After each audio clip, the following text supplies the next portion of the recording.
Hello, good morning, welcome back. तो कल जैसे कि हम साइंस में सेल के बारे में पढ़ रहे थे, तो सेल में हमने क्या क्या पढ़ा, एक बार हम उसे क्या करते हैं, रिवाइज कर लेते हैं। तो जैसे कि मैंने आपको बताया था इसकी हिस्ट्री के बारे में। हिस्ट्री में हमने देखा इंग्लैंड के किंग ने एक इच्छा जताई कि मुझे जो भी छोटी छोटी संरचना है, माइक्रो स्ट्रक्चर्स है, उन्हें देखना है। तो उन्होंने एक साइंटिस्ट को यह काम दिया। उनका नाम था क्रिस्टोफर। क्या नाम था? क्रिस्टोफर। तो क्रिस्टोफर ने ये काम डेलीगेट कर दिया और अपने जो अपकमिंग साइंटिस्ट रॉबर्ट हुक को ये काम डेलीगेट कर दिया। तो उन्होंने के मृत कोशिका को सर्वप्रथम देखा।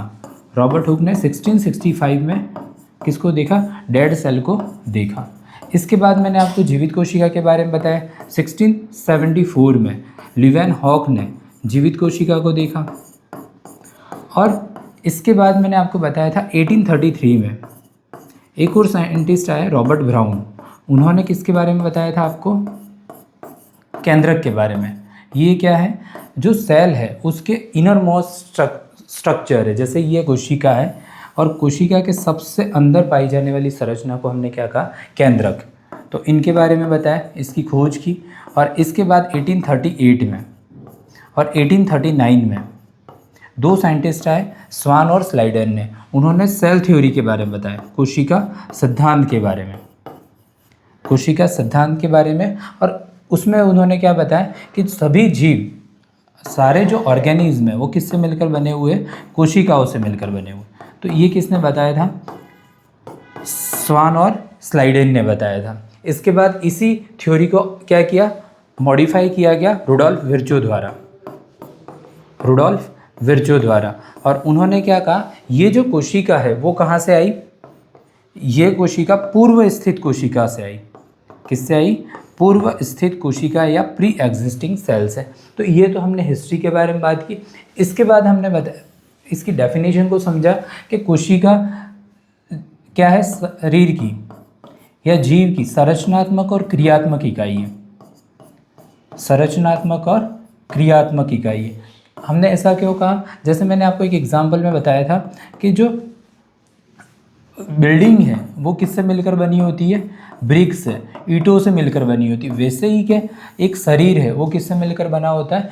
कोशिकाओं से मिलकर बना होता है। और इसी के आधार पर हमने कोशिकाओं के आधार पर जीवों का वर्गीकरण किया था, एक कोशिकीय और बहुकोशिकीय। एक कोशिकीय जीव और बहुकोशिकीय जीव। एक कोशिकीय जीव के मैंने आपको उदाहरण बताए और बहुकोशिकीय जीवों के उदाहरण बता दिए। और इसके बाद हमने थोड़ा सा और आगे इसी चीज़ को कंटिन्यू किया और मैंने आपको बताया था कि सेल का स्ट्रक्चर क्या होता है। सेल का स्ट्रक्चर क्या होता है, कोशिका संरचना क्या होती है। तो मैंने आपको कुछ एक कंपोनेंट्स बताए थे कि जो कोशिका है, तो कोशिका कि ये सबसे बाहरी लेयर होती है जिसको हम क्या बोलते हैं? कोशिका झिल्ली।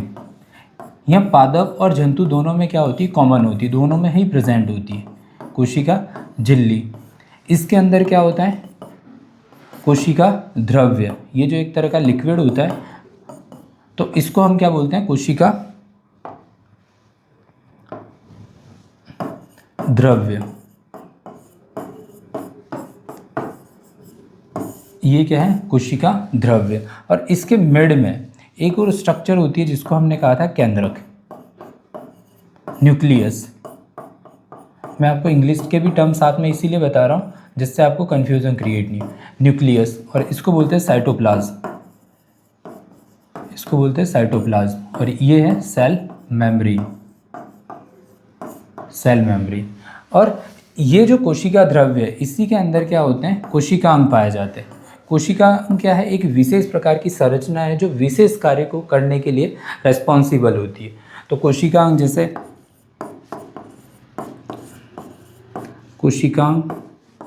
कोशिकांग जैसे माइटोकॉन्ड्रिया, हरित लवक,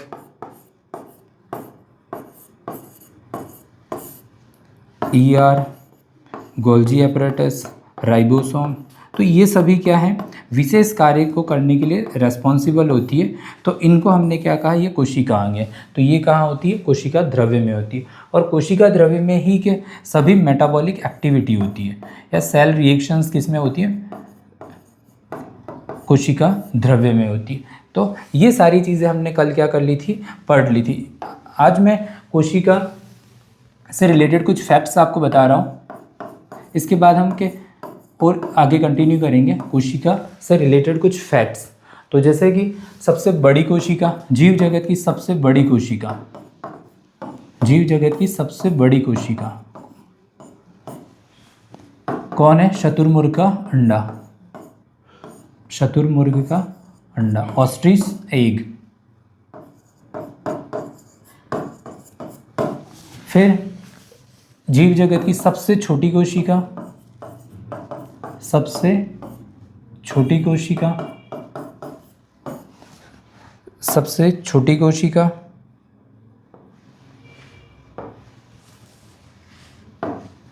सबसे छोटी कोशिका माइकोप्लाज्मा,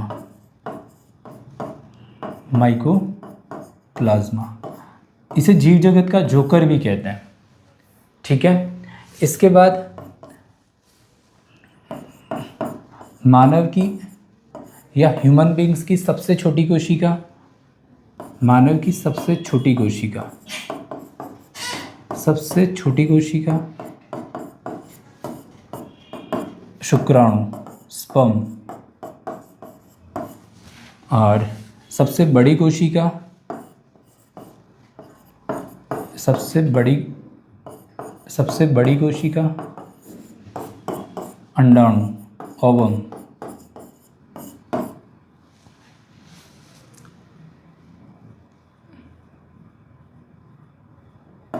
अंडाणु, ओवम।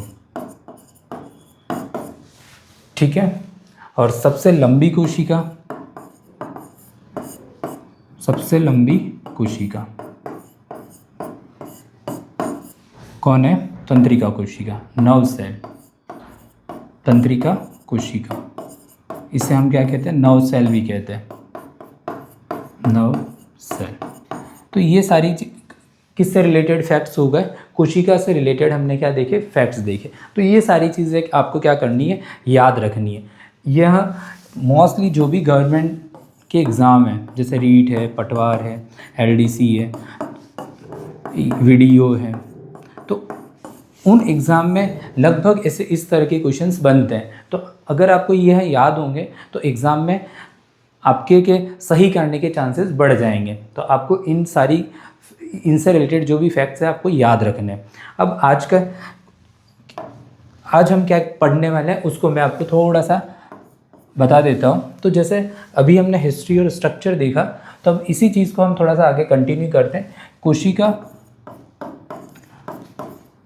में केंद्रक की उपस्थिति के आधार पर, कोशिका में केंद्रक की उपस्थिति के आधार पर, केंद्रक की उपस्थिति के आधार पर कोशिका का वर्गीकरण। हम क्या कर रहे हैं? केंद्रक की उपस्थिति के आधार पर किसका वर्गीकरण कर रहे हैं? कोशिका का वर्गीकरण। तो हमारे पास दो प्रकार की कोशिका आ जाती है। एक होती है प्रोकैरियोटिक कोशिका, एक होती है प्रोकैरियोटिक और एक होती है यूकैरियोटिक, यूकैरियोटिक। ठीक है, किसके आधार पर? केंद्रक की उपस्थिति के आधार पर। कैरियो का मतलब होता है केंद्रक और प्रो का मतलब होता है प्रिमिटिव या पुराना। जब भी हम बायोलॉजी में के प्रो मीनिंग देखें तो प्रो का मतलब होता है प्रिमिटिव या आदिम प्रकार का, और यू का मतलब यहाँ पर होता है एडवांस या नया, एडवांस या नया। तो नाम से ही क्लियर है कि इसमें जो केंद्रक होगा वो कैसा होगा? रप्चर्ड प्रकार का होगा, सुविकसित नहीं होगा। कैसा नहीं होगा? सुविकसित नहीं होगा। जबकि यूकैरियोटिक कोशिका में केंद्रक कैसा होगा? सुविकसित होगा। कैसा होगा? सुविकसित होगा। और इधर कैसा होगा? रप्चर्ड होगा, कटा फटा होगा। और इस पर जो केंद्रक झिल्ली जैसी संरचनाएं क्या होगी? अनुपस्थित होगी। जबकि इधर केंद्रक झिल्ली और कोशिका इस तरह की जो संरचना होगी वो कैसी होगी, विकसित प्रकार की होगी। ठीक है, तो यह किस में पर प्रेजेंट होता है, तो जैसे कि बैक्टीरिया वगैरह, मोनेरा जगत, तो इनमें किस प्रकार का जो केंद्रक होता है वो प्रोकैरियोटिक टाइप का होता है, प्रोकैरियोट्स जीव भी कहते हैं। और जो विकसित प्रकार के जीव होते हैं जैसे प्लांट्स हो गए, एनिमल्स हो गए, और कुछ एक माइक्रो ऑर्गेनिज्म हो गए, तो उनमें किस प्रकार का केंद्रक होता है, विकसित प्रकार का होता है, और उन पर उनके कोशिकांग भी क्या होते हैं, विकसित होते हैं। ये सारे जैसे कोशिकांग मैंने आपको अभी बता के रखे थे, केंद्र माइटोकॉन्ड्रिया, हरितलवक, प्लास्टिड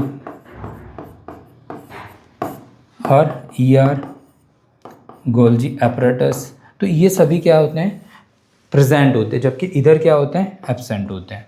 तो आई थिंक यहाँ तक चीज़ें समझ में आ रही होगी कि हमने कोशिका में केंद्र की उपस्थिति के आधार पर कोशिका को दो भागों में डिवाइड कर दिया। इससे पहले हमने क्या देखा था, कोशिका की संख्या के आधार पर हमने जीवों का वर्गीकरण किया था। तो हमने वहाँ पे एक कोशिकीय और बहुकोशिकीय, एक का मतलब क्या था, यूनिसेलुलर, और बहु का मतलब होता है मल्टी सेलुलर ऑर्गेनिज्म। तो ये चीज़ें हम कल स्टडी कर चुके थे। ठीक है, अब और थोड़ा सा आगे कंटिन्यू करते हैं, हम एक एक करके कोशिका की संरचना को देखेंगे। जैसे हमने पढ़ा था सेल स्ट्रक्चर, देखा था सेल स्ट्रक्चर, और मैंने आपको कहा था कि कोशिका में सबसे बाहरी परत होती है, वो कैसी कौन होती है, प्लाज्मा मेम्ब्रेन या झिल्ली, कोशिका झिल्ली, कोशिका झिल्ली, कोशिका झिल्ली। और यही पादपों में क्या कहलाती है, सबसे बाहरी परत क्या होती है, कोशिका भित्ति, क्या होती है, कोशिका भित्ति। ठीक है, तो कोशिका झिल्ली यह किस में होगी, जंतुओं में भी होगी और पादपों में भी प्रेजेंट होगी। लेकिन यह जो जंतु होंगे या जो सूक्ष्म जीव वगैरह होंगे तो उनमें सबसे बाहरी परत होती है, सबसे बाहरी परत होती है, जबकि पादपों में सबसे बाहरी परत क्या है, कोशिका भित्ति होती है। सबसे बाहरी परत क्या होती है, सबसे बाहरी परत प्लांट्स में और बैक्टीरिया में, कुछ बैक्टीरिया में क्या होती है, कोशिका भित्ति पाई जाती है। ठीक है, कोशिका झिल्ली एक तरह की जीवित संरचना है, किसी संरचना है, जीवित कोशिकाओं से मिलकर बनी है, तो जीवित कोशिका या जीवित संरचना है। जबकि ये कैसी है, डेड या मृत कोशिकाओं से मिलकर बनी होती है, मृत कोशिकाओं से मिलकर बनी होती है। ठीक है, इसके अलावा ये जो कोशिका भित्ति होती, कोशिका झिल्ली होती है, वह सेलेक्टिव परमिएबल होती है, सेलेक्टिव परमिएबल। और कल ही मैंने आपको बताया था सेलेक्टिव परमिएबल का मतलब क्या होता है, या चयनात्मक पारगम्य का मतलब क्या होता है, चयनात्मक पारगम्य। चयनात्मक पारगम्य का मतलब होता है कि ये सेलेक्टिव चीज़ों को ही क्या करने देती, अंदर कोशिका के अंदर गमन करने देती है या जाने देती है। जैसे कि जो कोशिका के लिए उपयुक्त हो उन्हीं पदार्थों को क्या करने देती, आवागमन करने देती है। जबकि कि जो कोशिका भित्ति होती है वह परमिएबल तो होती है लेकिन सेलेक्टिव नहीं होती है, मतलब सभी का आवागमन आसानी से हो सकता है, सभी का आवागमन हो सकता है। तो कोशिका भित्ति कैसी होती है, कोशिका भित्ति कैसी होती है, परमिएबल या सभी का आवागमन करने देती है, जबकि ये कैसी होती है, सेलेक्टिव परमिएबल। जैसे मैंने कल एक एग्जांपल आपको बताया था कि जो गार्ड है उसका काम क्या होता है कि वो सेलेक्टिव लोगों को ही अंदर एंट्री देता है, बाकी को क्या कर लेता है, आईडी कार्ड वगैरह चेक करके बाहर रोक लेता है। जो भी के सिस्टम के लिए उपयुक्त नहीं हो उनको बाहर क्या कर लेता है, रोक लेता है। तो बस यही काम क्या होता है, कोशिका झिल्ली का काम होता है। तो इसका किससे मिलकर बनी होती है तो वो भी देख लेते हैं। जैसे कोशिका भित्ति को हम देखें, कोशिका भित्ति को हम देखें तो कोशिका भित्ति किससे मिलकर बनी होती है, जो पादप होते हैं उनमें तो सेलुलोज, हेमीसेलुलोज प्लस पैक्टिन से मिलकर बनी होती है। और बैक्टीरिया में सेलुलोज प्लस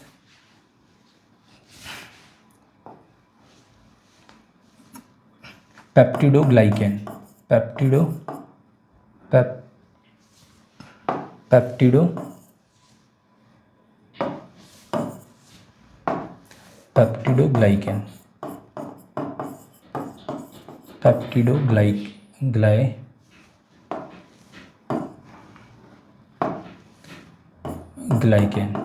पेप्टिडोग्लाइकेन से मिलकर बनी होती है। और कवक में काइटिन से मिलकर बनी होती है। ठीक है, तो ये चीज़ें आपको ध्यान रखनी है कि इसका फॉर्मेशन कैसे होता है। इसके अलावा जो कोशिका भित्ति होती है, कोशिका भित्ति, कोशिका झिल्ली,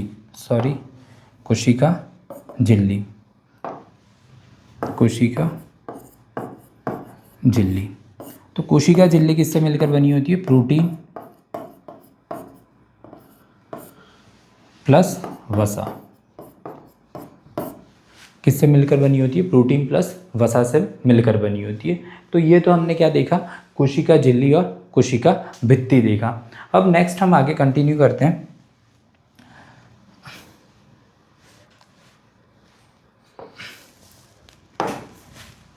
आगे हम देखते हैं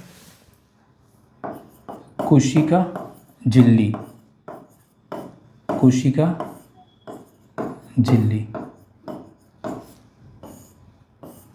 झिल्ली या सेल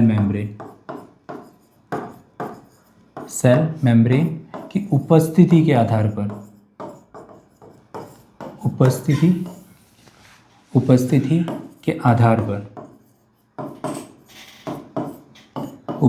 के आधार पर कोशिकाओं का वर्गीकरण। अभी मैंने आपको बताया था कोशिकांग क्या होते हैं, विशेष संरचनाएं होती है और इनका काम क्या होता है कि विशेष कार्य होते हैं। जैसे मैंने आपको बताया हुआ है पहले से, माइटोकॉन्ड्रिया का काम क्या है, यह कोशिका का शक्तिगृह है, यानी कि ये क्या करेगा, किचन का कार्य करेगा, अर्थात भोजन बनाने का कार्य करेगा। तो माइटोकॉन्ड्रिया, हरित लवक, तो हरित लवक का काम क्या होता है, प्रकाश संश्लेषण। फिर इसके बाद जैसे ER है, फिर गोल्जी एपरेटस है, राइबोसोम है, तो ये सभी क्या कहलाते हैं, एक तरह से कोशिकांग कहलाते हैं। ये विशेष संरचना है जो कोशिका के कार्यों को क्या करती है, पूर्ण करती है। तो इन पर क्या होती है, झिल्ली उपस्थित होती है।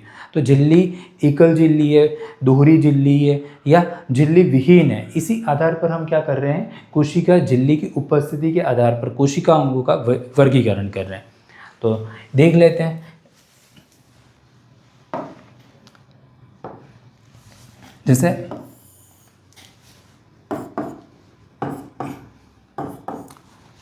डबल मेम्ब्रेन, सिंगल मेम्ब्रेन और बिना झिल्ली, विदाउट मेम्ब्रेन, दोहरी झिल्ली कोशिका और ये एकल झिल्ली कोशिका। तो कौन कौन से ऐसे कोशिकांग हैं जो दोहरी झिल्ली युक्त होते हैं, कौन से एकल झिल्ली होते हैं और कौन से बिना झिल्ली के कोशिकांग होते हैं। तो देखते हैं, जैसे माइटोकॉन्ड्रिया है, माइटोकॉन्ड्रिया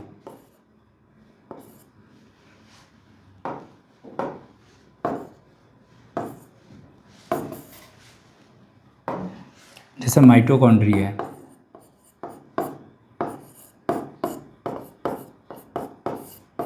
माइटोकॉन्ड्रिया, हरित लवक,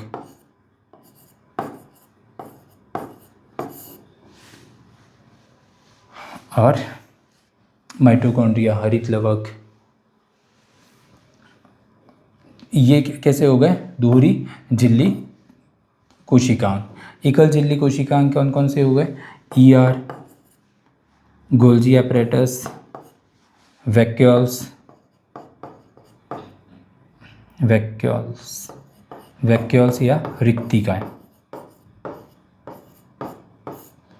और लाइसोसोम, लाइसोसोम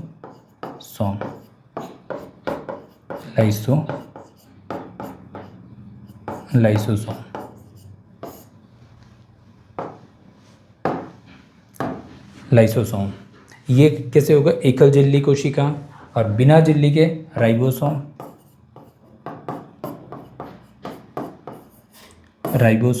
और तारककाय, या इसको बोलते हैं सेंट्रोसोम। तो इस आधार पर हमने क्या कर दिया? कोशिकांग का वर्गीकरण कर दिया, एकल झिल्ली, दोहरी झिल्ली और बिना झिल्ली कोशिकांग। अब हम एक एक करके सभी कोशिकांग को क्या करेंगे? स्टडी करेंगे। तो आई थिंक यहाँ तक चीज़ें आपको क्लियर समझ में आ गई होगी कि अभी तक हमने क्या क्या चीज़ें पढ़ ली। तो मैं एक बार फिर से आपको सारी चीज़ें बता देता हूँ आज हमने क्या पढ़ा। तो आज हमने क्या चीज़ें पढ़ी? सबसे पहले हमने क्या किया? कुछ कोशिका से रिलेटेड फैक्ट्स देखे, जैसे सबसे बड़ी कोशिका कौन सी है और सबसे छोटी कोशिका कौन सी है, मानव में सबसे बड़ी कोशिका कौन सी है, और जंतु में मानव में सबसे बड़ी और सबसे छोटी कोशिका कौन सी है। तो मैंने जैसे जीव जगत में सबसे बड़ी कोशिका शतुरमुर्ग का अंडा बताया, फिर सबसे छोटी माइकोप्लाज्मा बताया। वैसे ही के मानव में सबसे छोटी कोशिका शुक्राणु और सबसे बड़ी कोशिका है अंडाणु, शुक्राणु और अंडाणु, और लंबी कोशिका तंत्रिका कोशिका। ये सारी चीज़ें हमने आज स्टार्ट में देखी। इसके बाद हमने क्या किया कि कोशिका झिल्ली क्या होती है और कोशिका भित्ति क्या होती है, दोनों को डिफरेंशिएट किया। एक जीवित कोशिका है और एक मृत कोशिका है। इसके बाद हमने क्या किया कि जो कोशिकांग है, कोशिकांग किस में प्रेजेंट होते हैं? कोशिका द्रव्य में, प्रेजेंट होते हैं। तो कोशिका द्रव्य में जो कोशिकांग उपस्थित हैं तो उनको एकल झिल्ली, दोहरी झिल्ली के आधार पर हमने क्या कर दिया? बिना झिल्ली के आधार पर वर्गीकृत कर दिया। तो इस तरह से आज हमने सारी चीज़ें पढ़ ली। और एक चीज़ आपको मैं इम्पॉर्टेंट चीज़ बता देता हूँ, जैसे हमने देखी थी सेल थ्योरी, कोशिका सिद्धांत। तो उसमें अपवाद हैं, जैसे वायरस है। सेल थ्योरी अपवाद में एक तो वायरस, प्रियॉन और वायरोइड, ये आपको याद रखना है। वायरोइड ये सेल थ्योरी को फॉलो नहीं करते। मैंने जैसे आपको बताया कि सभी जीव क्या करते हैं? कोशिका से मिलकर बने होते हैं, ये आपको मैंने बता के रखा हुआ है। लेकिन क्या जैसा वायरस है, प्रियॉन है, वायरोइड है, तो ये कोशिका से मिलकर नहीं बने होते हैं। ये हम मृत की तरह भी बिहेव करते हैं, मतलब एक तरह से योजक कड़ी का कार्य करते हैं। तो ये सारी चीज़ें आज हमने क्या कर लिए? स्टडी कर लिए। आई थिंक यहाँ तक चीज़ें आपको समझ में आ गई होगी। तो अगर आपको इससे रिलेटेड कोई भी डाउट्स वगैरह हो या नेक्स्ट कोई टॉपिक आप चाह रहे हो कि ये हमें पढ़ना है, तो आप कमेंट बॉक्स में कमेंट कर सकते हो। और थैंक यू फॉर वॉचिंग, और चैनल को सब्सक्राइब करें।